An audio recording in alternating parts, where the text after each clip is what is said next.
Good morning again.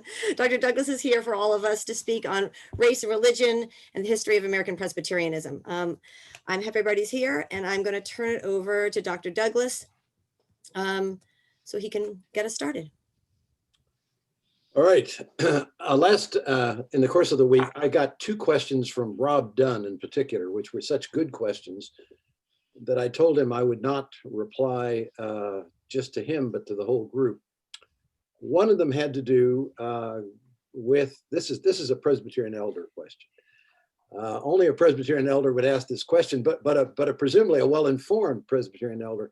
Last time I talked about the emergence of Black Presbyterians and Black congregations in the period of slavery. And Rob asked the question, I'm paraphrasing here, but the question was, what is the juridical status of those congregations in relation to presbyteries and synods? Very good question. And I'll answer that question later in my talk because it's an issue that arises. He then asked a question which is just a rabbit hole that I'm tempted to go right down. I will not, except to say, make 2 points about it. He said, well, how does this compare with the Roman Catholics? How many hours do we have? I just want to make 3 points about this. Number one, one of the things you have to remember about Roman Catholics in relation to Protestants, in relation to public life in America, is that for the longest time, Catholics were marginalized and thought of themselves as insignificant, if not non-players altogether in public life, a persecuted minority, an excluded minority. And that in turn meant that on issues like slavery, they could kind of avoid confronting the issue, at least as a matter of public life. That's the first thing. And they did for the longest time, up until the middle decades of the 20th century, I would say, unless the issue was one like schools and parochial schools, which mattered to their own interest. Second, they had within their ranks people who were critics of slavery, but on the whole, that was not the position of Roman Catholics, and certainly it was not the position of the church. The church had a complicated body of teaching, which was less biblical and more natural law, and it made provision for the legitimacy of slavery. And anybody who was a slave owner or interested in slavery, supporting slavery, could draw upon that. The third thing I want to say is that from an outsider's point of view, an Episcopal polity seems to be a mechanism for enforcement from the top. It just looks that way to any good Protestant. And I'll tell you from my own experience and my reading about this, it's much more complicated than that. There is within this hierarchy, not just nationally, but globally, an enormous amount of room for what we would call local option. And if you want to run away from an issue, and the Presbyterians did it a little bit, if you want to run away from an issue, you say, well, that's for them in New Orleans to decide. And on the whole, that's what Roman Catholics did all the way through the period of slavery, up to the time of the Civil War and beyond. That's a quick answer to a really interesting, and by the way, one final thing, which is near and dear to my heart because Georgetown was a part of this. Catholic institutions own slaves, and in the case of Georgetown University, it probably wouldn't exist today if they had not sold slaves, the Jesuits, that is, at a crucial moment in the history of the institution. If the Jesuits were in trouble in Maryland, and if they didn't sell slaves, and they sold a lot of slaves to an even much more oppressive form of slavery in Louisiana, they would not have survived. And so Georgetown is built upon, as some of our students told us, blood money. And the Jesuits now, to their credit, have said, you're absolutely right. Today, I want to talk about the successor to slavery. And as we think about this topic, not just for Presbyterians, but more broadly for the whole history of our nation, I think this is a good way to think about it. There are separate chapters in the history of Black-white relations. One is this long, long period I talked about last time called slavery. Slavery came to an end formally in the United States in the 1860s. And it was replaced by a new set of institutions and practices, which came to be known as segregation. I want to talk today about that whole period, which runs roughly from the 1880s through the 1950s. I'll say that again, 1880s through the 1950s. Think of that as the epoch of segregation. I want to talk about three things. One, the just I'm sure most people in the room, especially those of us of a certain age, know exactly what it meant, but I want to summarize just to make sure that everybody understands roughly what the practices and policies were. What was segregation? And related to that, a very important question, what was it meant to achieve by the people who promoted it?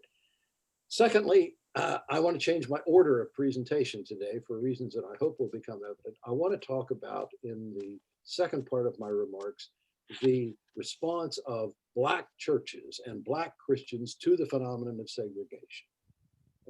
Black churches, Black Christians, and we're talking mainly about Protestants. That's another thing to say. The number of Black Catholics was infinitesimal. And thirdly, I want to then talk about the longer story, the more complicated story, but equally, I think, significant and I'm guessing more interesting to us today, the response of white Protestants, and in particular of Presbyterians, white Presbyterians. The word segregation has nominally a kind of innocent quality about it. And by the way, the defenders of slavery, Freudian slip, the defenders of segregation always tried to play on the innocent connotations of the word segregation. That is, they said, nothing more is involved in segregation than separation. Nothing is involved more than just separation of the races. Don't believe it for a minute. This was a set of practices which was the successor to slavery. It was designed to to some extent, recover what had been lost in the elimination of slavery from the white point of view, especially for Southerners, but not just Southerners.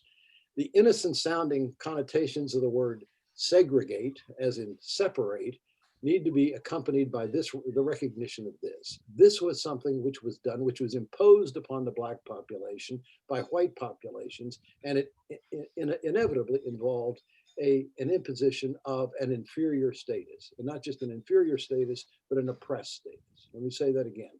It was imposed upon the Black population. And let me add very quickly here, the Black population, even those who went along with it, didn't like it. And we know that because in this period, you get the fulsome development of Black public opinion. It begins to emerge. It's out there, unlike in the days of slavery. And especially church people, especially Black church folk, have very strong views about it, and they let the whites know. So anybody who suggests that this was innocent is just, it seems to me, ignoring certain obvious facts. I want to stress something about it too that's very important, I think, to add. It was not just in the South, although the South was the most obvious and, shall we say, complete manifestation of it. Let me just say parenthetically something about that. I grew up, as many of you know, in the Midwest, in the state of Ohio, in the southwestern part of Ohio, the very source of that hillbilly elegy argument. The guy who wrote that book was from a town about 15 miles from where I grew up. In that town, in the 1950s, there was desegregation of schools. I had Black friends. I had, went to school in various clubs and so forth. But you would not say in any sense that was a desegregated town. It had a Black ghetto. It had sort of informal rules about social, especially with regard to dating and with regard to any sort of interaction with regard to intimacy. And I would add with regard to educational opportunity despite the desegregated schools. And that was very common in the North. In this period, starting in the 1880s and afterwards, segregation was very much informal, but it was there all over the North and the emerging West as well. The purpose of segregation, the Jim Crow laws, let me state that. This is the era in which you get the Jim Crow laws, and the laws were laws on the books passed by state legislatures in the South. And they had the following purpose: to take back what had been gained by the Blacks in Reconstruction. Let me say that again: to take back, especially voting rights, especially the opportunity to be involved in public life, but also it regulated everything from housing and residence to schools. Everything was regulated. Labor market in particular was structured by law so that all kinds of opportunities that Blacks wanted in the wider society were denied to them. But in particular, in Reconstruction, Blacks had stepped forward with the vote. They had, I'm sure all of you know, they had representation all the way up to the federal level, all the way up to the Congress itself. And a large part of the goal of segregation was to take that away and, if I can put it simply, put them back in their place. Put them back in their place once the federal government receded in its role in the South. A very important part of this is, it seems to me, this is where the role of the wider society needs to be clearly recognized. This, once it began to develop in the 1880s and the 1890s and on into the next part of the decades in the 20th century, it was accepted and enforced by the federal government. Let me say that again. It was accepted and enforced by the federal government, and there's some dramatic illustrations of that. My guess is, if you've done any reading at all about this, you've heard of the famous Plessy versus Ferguson decision of the Supreme Court in 1896, from which we get that famous, infamous phrase, separate but equal. This was a case which was brought by Blacks protesting against laws that segregated public accommodations, especially railroads, in Louisiana. They protested against this vigorously. The case found its way all the way up to the Supreme Court, and in a split decision, the Supreme Court affirmed the legitimacy of these segregation laws. And the defender of the person who of the decision, the voice for the court, said the following: "This is quite legitimate because it is." And keep in mind that one of the amendments passed in the flood of legislation that emerged in the 1860s had been an amendment which insisted upon equal protection for everybody. So how do you have segregation and equal protection? Well, you sort of, if you will, square that circle by saying separate but equal. But of course, there was nothing equal about it. It was separate but completely unequal. But with that fiction, the federal government embraced, and that, by the way, became a basis of law in many subsequent cases. Whenever there was a test, the NAACP began testing. And for the longest time, Plessy versus Ferguson was a key foundation of this. So you have the federal judiciary, the highest judiciary in the land, actively supporting this, underwriting it in many different ways. The other thing, which for us Presbyterians, at least for me, I just squirm every time I hear this story, and I'm going to tell you, you probably never heard it before. Woodrow Wilson, if anybody was a Presbyterian, it was Woodrow Wilson. He was a certain kind of Presbyterian, to be sure. He was a child of the manse. His father had been a pastor in Stanton, Virginia, and his father was a well-known figure. His father ultimately became the stated clerk of the Presbyterian Church in the Confederate States. So this guy was a big deal, his father. Woodrow Wilson was a dedicated segregationist. Let me say that again. He was a dedicated, he didn't just accept it, he believed in it, he affirmed it. And one of the things that happened when he became president of the United States, in the name of reform of the civil service, good Lord, in the name of reform of the civil service, he resegregated the civil service. Now, what's so interesting about this is that Black clergy, led by led by Francis Grimke in particular, whom I've already mentioned to you as one of the outstanding figures in the history of American Presbyterianism, who was a Black pastor for many years of the 15th Street Presbyterian Church in Washington, a historic church. Francis Grimke writes this long letter to Woodrow Wilson, pleading with him. He says, as a fellow Presbyterian, I plead with you in the name of all that is right and good, and certainly all that you learned as you, irony of ironies, all that you learned growing up in the manse in Stanton, that this is wrong. This is wrong. God created all of his people with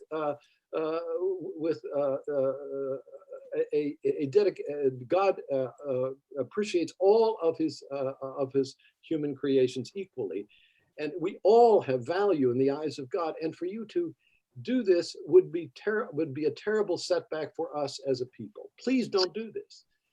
And Wilson, or at least his staff, accorded them the opportunity to meet with Wilson. Can you imagine these Black pastors meeting with Wilson? And the occasion was a disaster because Wilson basically used it as an opportunity to talk down to these Black clergy, and of course did not change the policy at all. And so Woodrow Wilson, I think properly these days, is learning, especially the actions taken at Princeton, is coming to be recognized as a figure who, in some respects, his name should live in infamy. I know that that's a harsh saying, but I think we as Presbyterians need to recognize that some of the people who've been Presbyterians occupying the White House, I won't go into this in great detail, have been less than exemplary figures. And I would include Wilson, at least with regard to race relations.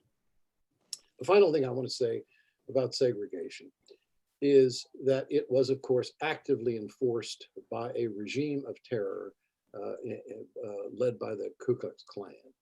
You all know about that. I won't go into it, but that's part of what made it work. It was a regime of terror which, in effect, imposed upon the Black population a fear of resisting in any active, aggressive way.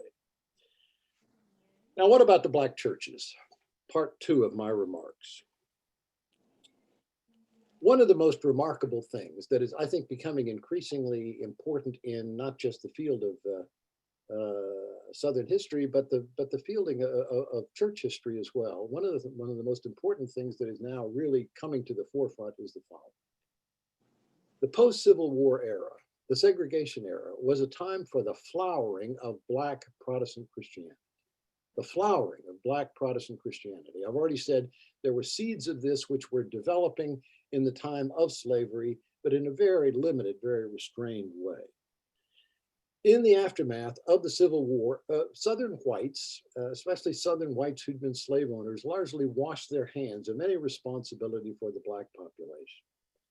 And this meant that there was a kind of realm of freedom, particularly in the era of Reconstruction, which actually endured in a more restricted way once segregation developed, for Blacks to form their own churches.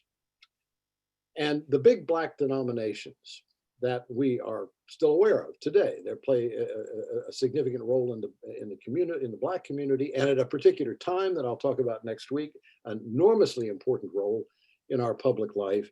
The Black churches, especially the AME Church, the AME Zion Church, the National Black Baptist Church, those denominations were formed in this period.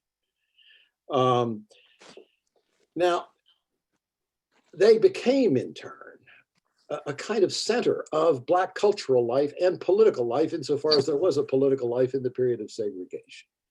There were competitors emerging. I think of intellectuals like Du Bois and others. But for the average Black person, the center of, insofar as there was an autonomy for Black culture and Black politics, it was the church. And it was overwhelmingly the Protestant church. And it was overwhelmingly these denominations that I've just mentioned. I think that's one of the reasons why, to this day, when you look at statistics, Blacks are actually more closely linked to the church proportionately than whites. They give more, they attend more, and so on and so forth. This is a very interesting, and it's a kind of anchor in the population. Just think about Democratic Party politics in particular without the Black church, even now. Now, a very important sort of caveat to this, and I'm getting to Rob's question now, is this did not happen. I want to stress this did not happen. There was not a formation of separate denominations among Black Presbyterians. That's one of the most important things I have to say this morning. This did not happen among Black Presbyterians, or at least it didn't happen in quite the same way. We do not have a history of Black Presbyterian churches. You know, nothing like the AME Zion Church, Methodist Church, nothing like the National Baptist Church. We could have, but we didn't. And of course, one of the most, I think, fascinating questions that arises out of this history is why not? And I'm not going to try to answer that today. I think that would be a wonderful, interesting discussion topic for people who are interested in this particular part of Presbyterian history. But what did happen was this. Rob's question, you recall, was what was he didn't phrase it quite this way, but this is clearly the issue. What was the ecclesiastical standing of those Black churches that began to be formed? One of the things that happened in this period that I'm talking about, especially in the South, but not just in the South, is that there was a proliferation of Black congregations.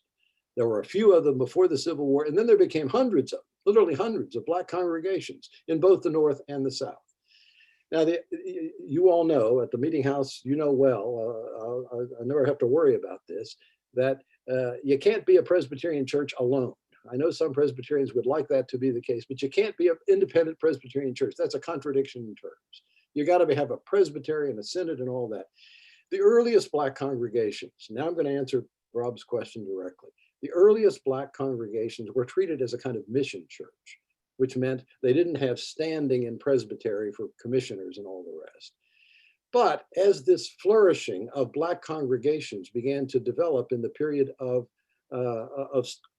segregation, people recognized that was not going to ultimately be satisfactory. And so what emerges was this, partly at the initiative, interestingly, but not entirely, of Black Presbyterians. They formed their own presbyteries.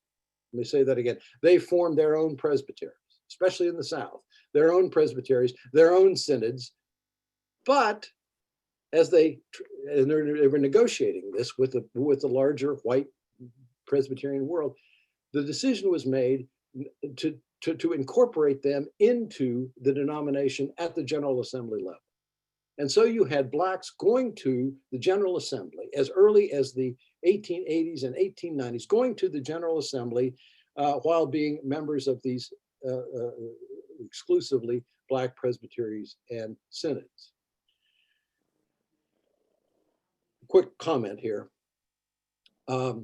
These presbyteries and synods were kind of equivalent of an independent denomination when you think about it. In many respects, they were a sub-denomination within a denomination. But one of the most interesting things about them, about them that I'm going to get to, related to a topic I'm about to get to, is the Presbyterian insistence upon education, and especially an educated clergy. That's been one of our mantras all the way through our history. I think it's a glorious thing to as part of our identity, but it has its complexities. And one of the issues was, well, what are you going to do about theological education of Black clergy? And on the whole, the response to that was, well, we've got to find a place for them in our white seminaries, which they did. And so you had Black clergy going to places like Princeton and various seminaries, and they demonstrated something which was hugely important in the debates about Black status. The critics of giving Blacks anything like equality was they're just not up to it. They're not up to mastering things like John Calvin's institutes. They haven't got the firepower. They haven't got the intellectual tools. Well, these people showed. Grimke was a perfect example. Grimke went to Harvard Law School, and he also went to Princeton for seminary, if you can imagine. They demonstrated in abundance that they were capable of very sophisticated thinking and speaking and so forth. I will say more broadly that one of the things that the Black presbyteries and synods did was to serve as a kind of incubator for Black middle class professional leadership generally. People who came out of that were oftentimes educators, clergy, etc. And all along, it won't surprise you to say that the Black Presbyterian churches have tended to be, over time, churches built and sort of sustained by Black professionals, and to some extent entrepreneurs, but in particular Black professionals, people in the professions with educational credentials. A final thing now I want to go to, which is actually more complicated than it might seem. Well, these Black churches emerge, and Black Presbyterians are part of this, albeit in this very somewhat different role and identity than Blacks in the AME Zion Church. The AME Zion Church is completely independent. It's an utterly independent voice, whereas the Grimkes had to function in a white environment as a kind of minority within it. What was broadly the Black response to segregation? At this point, if this were a class of 14 weeks in the university, we would spend a lot of time on this. I'm going to just throw out an hors d'oeuvre here. It's nothing more than an hors d'oeuvre. And sometime you might want to get the full meal. In this period, emerging Black articulacy, Black views about all kinds of things that are important, there was a deep division that developed among Black leaders. What Du Bois characterized as the talented 10th, the people who were really emerging as a kind of elite. Huge debate about the strategy with respect to segregation, how to respond to it. Many of you know, I'm guessing, that Booker T. Washington represented a particular response to this. He actually articulated a response which was acceptable to white leadership, especially in the South, which is what he was dealing with. And he was the author of something called the famous Atlanta Compromise of 1895. The Atlanta Compromise was basically this: we Blacks will accept this position of segregation, this position which we know to be an inferior status, even a subjugated status. We will accept that if in return, and we will agree not to challenge directly segregation laws. We will do all that if you will guarantee us certain benefits. And the main benefit that Washington was concerned about was the availability of vocational education for the Black community. Let me say that again, vocational education. And we all know what that means. It means education for a particular status in the labor market. Now, there were other Blacks who resisted this fiercely and said, we have to challenge segregation directly. As a package, segregation is wrong. And on the whole, the Presbyterians, and it won't surprise you, were on the other side of that equation. And in particular, they were on the other side of that equation, and there were fierce debates about this, because the Washington package, if I can put it that way, the Booker T. Washington package, in effect accepted the fact that most Blacks would have no exposure to the liberal arts. Let me say that again. Most Blacks would have no exposure to higher learning in any form. And that outraged the Black leadership on the other side, and said that's a kind of subjecting permanently the Black population to a subjugated inferior status. They're going to be washing the dishes. They're not going to be. They're going to be doing the menial work for the rest of our lives, and that's wrong. And it's a denial of opportunity. And so you had this fierce debate. Du Bois, by the way, was on the other side of that. Du Bois versus Washington, and the Black Presbyterians rather consistently said, "We believe in," and this is one of the reasons why they were active in the foundation of the NAACP, which emerges in the early 20th century as an attempt to what? Challenge through the courts and in other places the policy of segregation. Now let me turn to the response of white Presbyterians. And I want to do three things in this part of my remarks. I want to make a generalization about what I think was the common response of white Presbyterians to all of this. And then secondly, I want to qualify that with two important, very important caveats. So I'm going to generalize about white Presbyterians, and then I'm going to talk about two very important qualifications to that. And by the way, just if you're taking notes, a very important part of this, I have to now stress, is the following. From 1861 on, there was this division between white and, between Southern and Northern Presbyterians. Because in 1861, with the outbreak of the Civil War, there are a whole series of synods in the South which depart to form the Presbyterian Church of the Confederate States. I've already said that Woodrow Wilson's father was a very active player in that. So they move off. And by the way, that division, very important thing to note about Presbyterian history, that division endured for over a century, from 1861 all the way to the 1980s. Now, divisions like, and by the way, in spite of the fact that throughout much of the 20th century, there were on both sides, there were all kinds of overtures for a reunion, talks about reunion. They never succeeded until the 1980s. And I've got I think, a pretty clear answer as to why it happened in the 1980s and not before. That's next week. But it's important to note the Methodists, for example, suffered a division like that, and they came back together decades before Presbyterians. But the Presbyterians, there was deep, deep resistance to it, especially in the South. And I can't imagine that it doesn't have something to do with race. We'll come back and talk about that more next week. So North and South, but I'm going to generalize about them and say the following. On the whole, the storyline, if you're quickly dancing over the topic and say, what was the position of the white Presbyterians? Answer the following: complicity and oftentimes active endorsement of segregation. Vast majority of whites, and by the way, I would say North as well as South, complicity, as well as in some cases, active endorsement. I mean, when I say active endorsement, I mean so active as to be House theologian for the White Citizens Council. Illustration of that, there was an address given on the floor of the Synod of Mississippi in the 1950s.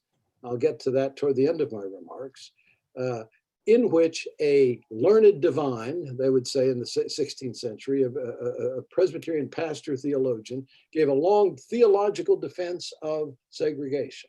And that was subsequently printed up by white citizens' councils as a kind of a statement of their position, that moved all the way through the period of massive resistance to the Brown decision. So all the way through that period, there is a lot of an attempt to not just accept tacitly, but especially in the case of many many people in the Southern church, less so in the Northern church, actively endorse it. And let me just say parenthetically, I think it is very difficult, even harder than with slavery. I think it's very difficult to develop a biblical justification for segregation. Let me say that again. You know, we Presbyterians, we are pretty high and mighty about the authority of Scripture. It is very difficult to develop a good theological justification for segregation, in contrast to slavery, separate issue, for segregation based on the Bible. And this guy in this address that by the way, I'll give you the citation next week because it's available online if you want to go read it for yourself. He's not, in my opinion, the sharpest blade in the drawer, but he's attempting there to make this case, which I think probably articulates very widely held assumptions. I want to stress, in contrast to what happened before, in the days of slavery, there was a fierce debate about the legitimacy of slavery among Presbyterians. That was my theme last time. Among Presbyterians at the highest level, synods, General Assembly, there was a fierce debate about there was no such thing in the case of segregation. I'm sad to say, I'm ashamed to say, there was no such thing in the case of segregation. I'm going to qualify. People were concerned about other things. They were concerned about all kinds of other things. Many people wanted to change the subject after the Civil War. So for the longest time, the issues that are in play with regard to race simply did not have the prominence among Presbyterians that they had in the period of slavery. Now, I'm going to qualify this in two very important ways. The first qualification is this. You may recall last time, as I talked about the basic presuppositions with which Presbyterians approached the issue of the status of Blacks at the time of slavery. Remember, I said there was a consensus. There was a consensus even among the critics of slavery and the defenders of slavery. They all agreed on some things. And a couple of things they agreed upon were the following. These are human beings. These Blacks are human beings. They're not subhuman. And furthermore, they are therefore appropriate subjects, objects, whatever the term is, of evangelization. It is our duty, in fact, to preach the gospel to these people. It is our duty to convert them.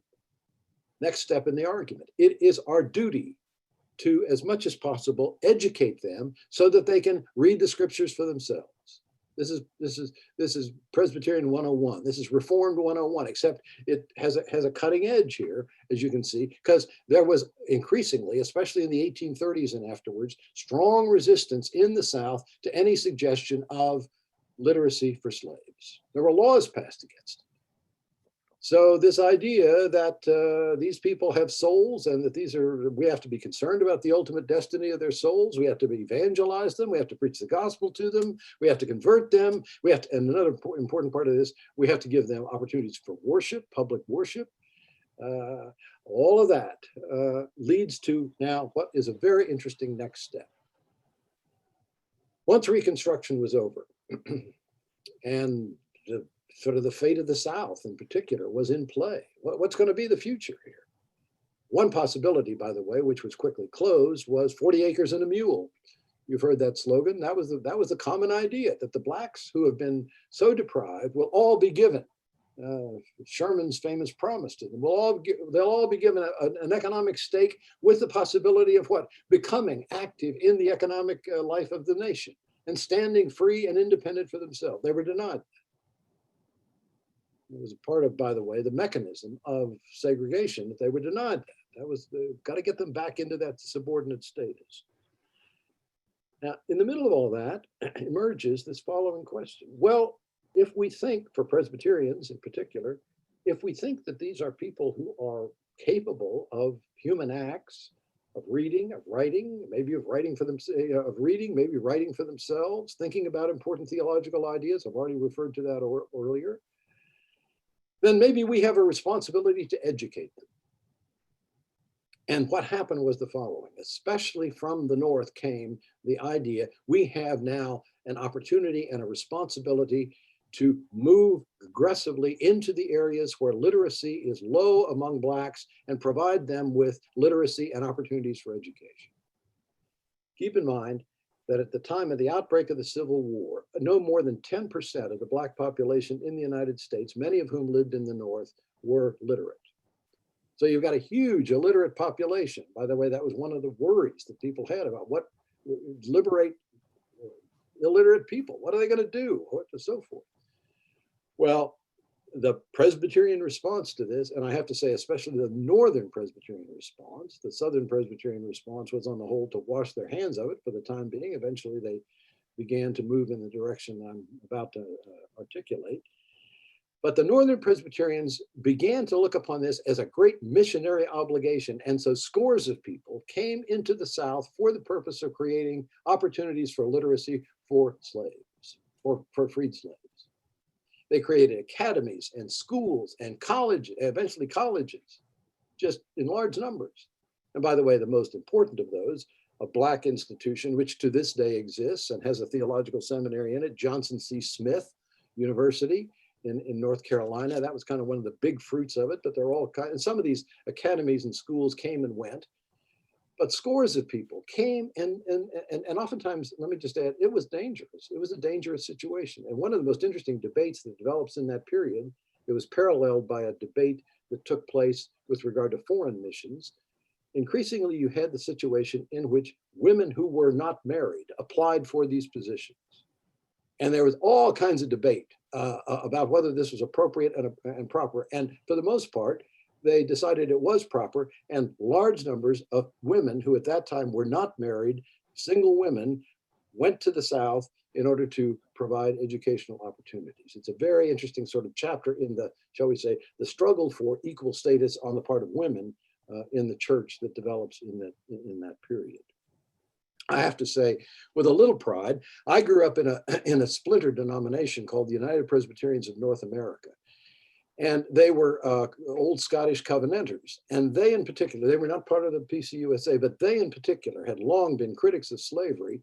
And when this moment came in the aftermath of slavery, they in particular sent scores of people into the South for the purpose of creating educational opportunity. And the response on the part of Blacks, but not just to this, this is not just a Presbyterian story. The Methodists did it, the Anglicans did it, a whole series of white Protestant, what later would be called mainline Protestant denominations did this. The response to this on the part of Blacks was just amazing. By 1890, 40% of the Black population in the South were literate. Think, I said we started with 10%, and within 30 years, they're 40%. That's a huge leap in literacy. And by 1930, 80% of the Black population were literate. So there was a kind of thirst for this opportunity, which was, I think, very important in the development of the sort of the history of the Black communities in the South. Now, so that's the first thing I want to stress. That's an important caveat. You know, that's, as a matter of fact, I think in some respects that kind of thing is more important than the pronouncement. It's a putting your feet where your convictions are in a way that has lasting practical consequences. All right, now let me go to the final step in my presentation today. Excuse me. Exceptions to the generalization I've made at the outset about overwhelming complicity and even to some extent embrace of segregation. The most important exception to that, beyond what I've already said, is the following. You begin to see, and it's very modest, very limited, but you begin to see in several of what come to be known as the mainline denominations, signs of a critique of segregation in the early 1900s. A critique of segregation in the early 1900s, and I'm going to localize it in just a second. And it's very modest. It's not certainly the dominant theme in the life of these churches during this period, but you see evidence of something which eventually, I think, bears fruit. And you see it primarily in two places. You see it in the ecumenical movement, the emerging ecumenical movement, the 1890s and on into the early 1900s. The Federal Council of Churches, the forerunner of the National Council of Churches, was created in 1908. I'll talk about that in just a second. That was one of the places where Protestants began to talk to one another about this was the term they used, the evil of segregation. Well, when you're talking about something as the evil of segregation, you're probably on the way to some kind of resistance to it. So there was talk of that. I'll get to in just a second why I think that was the case. And then in certain theological seminaries and churches that were linked to those theological seminaries. By the way, a long history in the development of sort of social responsibility in churches.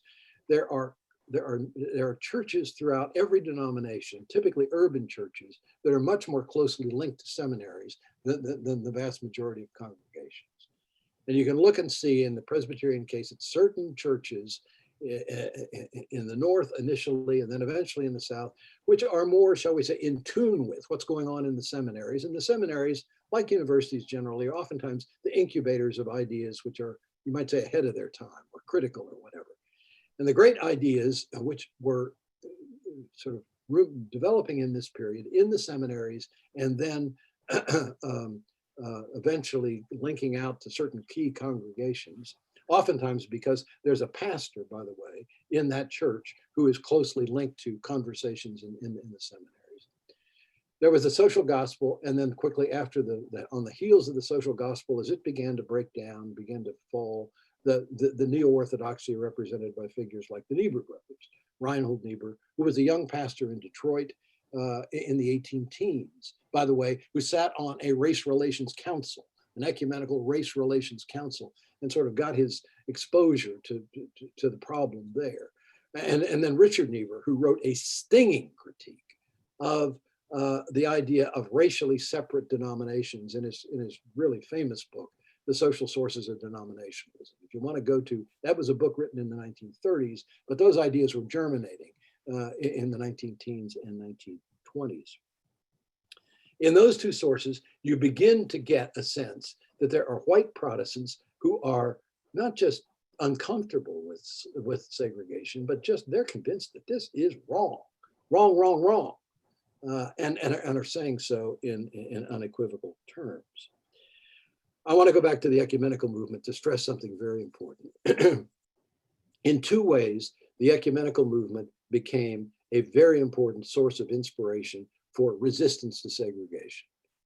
The first was that there was in the ecumenical movement globally. And keep in mind, you don't have yet a World Council of Churches or anything like that, but you have things like the International Missionary Conference, which took place in Edinburgh in 1910, where people from all over the world, and increasingly from what in my day we'd call third world countries, people of color were coming to these conferences, and you were rubbing shoulders with these people of color. European Christians, Protestants still dominated things, but they were rubbing shoulders with people of color. And just the simple act of rubbing shoulders with them, what was consequential. But sometimes these people of color would say, well, what about that thing in the United States? How do you justify that thing? Even more important, however, and I can't, I don't think exaggerate the importance of this, was the fact that the Federal Council of Churches from its start had Black churches as members. Let me say that again. The Federal Council of Churches had, as from the start, Black churches, the AME Zion, the AME Church, the National Baptist Church. They were sitting at the table. Now, I hope you see that's a forum for something which really had not existed before, and that is for Black and whites to really talk, you might say almost as equals, about the problems confronting. And when you combine that with the sort of ethos created by the social gospel, which emphasized the things like structural sins, the sort of source from which we get structural racism, you're on your way to a new and different circumstance. I don't want to exaggerate this. Not much came of this initially, except there are ideas, and I've already referred to Richard Niebuhr's famous indictment of the. He just said there's nothing in the world theologically defensible about this segregation system. The only thing that I can find that really was a sort of source of resistance was something sounds very benign. In 1922, the Federal Council of Churches instituted something called Race Relations Sunday. Race Relations Sunday, and all the denominations were supposed to have their congregations celebrate Race Relations Sunday on that occasion once a year. Now, I don't know exactly what went on there, but I'm guessing that was a kind of a reminder of the fact that things are not quite perfect in this land. At any rate, that was the persistent, and by the way, the PCUS was in and out of the Federal Council of Churches during this period, depending on the extent to which it emphasized race. If the Federal Council of Churches emphasized race strongly, they were out, and they went in and out several times. It's just to give you a sense of the dynamic there. I'm coming to the end, but there's a quick final point I have to make. Nothing really happened in this society aside from very dedicated efforts by the NAACP to challenge segregation laws in the courts, which were very, very difficult. It was an uphill battle. A lot of defeats, a lot of, from my point of view today, kind of astonishing defeats they suffered. Of course, they're preparing the way for the famous, ultimately the Brown decision in 1954. But nothing happened of any consequence until the aftermath of the Second World War. And in the aftermath of the Second World War, a couple of very noteworthy things happened. One was, and he will always be held fondly in my mind, the memory of Harry Truman, because Harry Truman, by executive order, desegregated the US military in the aftermath of the Second World War. Think about that. Just with as they say today, a flick of the pen. Now, of course, it took years and years and years for the consequences of that to play out, but the mammoth organization of the US military is on its way to becoming desegregated. And he was reviled in many places because of that. That set in motion eventually the desegregation of the civil service follows with profound importance for the city of Washington. The other thing which happens is in the 1954, of course, you get the Brown decision, which denies the legitimacy of segregated schools. Let me say that again. That is that decision is appropriately highlighted in every important discussion of this. It challenges at its core the legitimacy of segregation. Now, what about the Presbyterians in this period? Well, the following happened. In the late 1940s, the Presbyterian General Assembly, and there were corresponding things in other judicatories of denominations, the Presbyterian General Assembly approved a document coming out of committee which said the following: our goal as a church is a desegregated church and a desegregated society. That met with a lot of resistance in the church, but they were on record as saying that. A desegregated, it sounds simple, but when you think about it, that to this day could be an interesting conversation. What would that look like?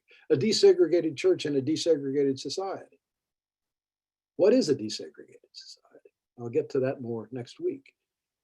Then the second thing that happened was, in the aftermath of the 1954 Brown decision, almost immediately, most of the Federal Council of Churches, member churches, not others, it's a very important distinction, the mainline Protestant churches, immediately, like within, and by the way, oftentimes the staff, the bureaucracy of the church made a statement, and then the judicatories made a statement approving of the Brown decision, welcoming the Brown decision. Even said, it's about time. I hope you see there's a kind of evidence of a shift in mood there, a shift of, well, the desegregation is now on the table for the first time. Now, my guess is the following. If all that had happened was those things, we would be living in a very different society. Indeed, it's quite possible that if those things that I've just described had been the end of the story, it would have been yet another example of a kind of indication of opposition to desegregation, followed by resistance to it petering out. Excuse me. That didn't happen. And it didn't happen for three reasons. And here I stop, but three reasons that prepare for what I'm going to be talking about next week. Number one, there was militant. This is not news to flash to anybody in the room, but it's very important to remind ourselves of this. There was vigorous, militant, state-sponsored opposition to the Brown decision throughout the South. It was a campaign. We all know that term, massive resistance. And to some extent, even led by the Commonwealth of Virginia. Massive resistance, led by public officials, the Byrd Machine and others. Second, it became evident as people like Orville Faubus appeared on the scene, Arkansas governor, there was going to be a need, if the Brown decision was going to be implemented at all, if it was not just to hang in the air and eventually be ignored, there was a need for, there was growing evidence of a need for federal involvement in the states, probably a military involvement in the states in order to enforce the decision. Now, another good Presbyterian, no, not so good Presbyterian, frankly, Dwight Eisenhower, a nominal Presbyterian in the White House. It's very clear he was reluctant to do that. He was a states' rights guy, basically. He was very reluctant, but got eventually pulled into intervening in Arkansas and other places on behalf of Blacks who were trying to facilitate the implementation of the desegregation policies. That's the second thing that happened. The third thing that happened, all of it in the 1950s, the so-called silent 50s. My God, this is a turbulent time when you think about it. Massive resistance. Federal government sort of pulled into, and by the way, JFK, one of the important things about JFK is he too was reluctant in his own way, but he did in fact engage in the need for enforcement in the South. But the third thing is this, and I think this is the most important thing of all. To the astonishment of many, many people, there was suddenly in the 1950s, starting in 1955 with the Montgomery bus boycott and going forward, evidence of very strenuous, active opposition to the perpetuation of segregation on the part of Black church leaders, led by a young guy who had been schooled in the social gospel and New Orthodoxy to some extent in Montgomery, barely had been in Montgomery for a few months. Martin Luther King Jr. becomes the leader of that boycott. And the amazing thing about it is, he then sees an opportunity, he says it in his writings, sees an opportunity to appeal to the conscience of America. And the white churches in particular are confronted with an opportunity, and lo and behold, what happens is, lo and behold, they respond vigorously on the whole in support of the nonviolent campaign that King sets in motion. That's the era of desegregation, but that's, thankfully for our time, that's next week. Let me stop.